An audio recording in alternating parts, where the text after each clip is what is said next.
Pembelajaran tatap muka di Kota Palembang sudah dimulai pekan kedua September. Sejak sepekan terakhir, orang tua siswa mulai mendatangi pusat penjualan seragam sekolah.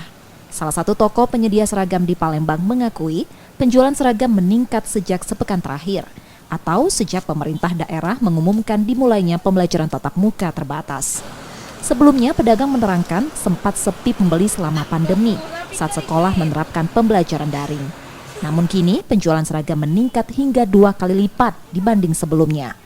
Seragam siswa sekolah dasar paling banyak dicari, yang dijual mulai dari Rp200.000 untuk satu setelan. Iya, sejak ada pengumuman masuk sekolah, jadi mulai ramai lagi uang belanja.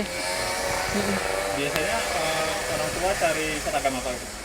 Kebanyakan merah putih. Iya, karena kebanyakan seragam yang lama kekecilan.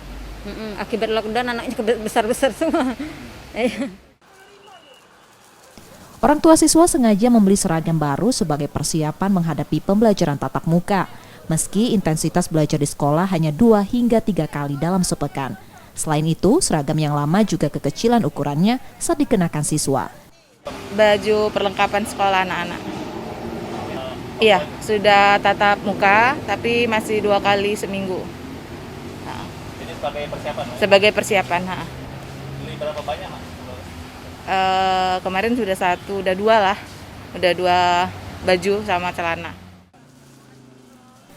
Para pedagang berharap kebijakan pembelajaran tatap muka dapat berlanjut untuk waktu lama karena berpengaruh positif untuk usaha mereka. Emriski Nurmizan, Purwantoro, Kompas TV, Palembang.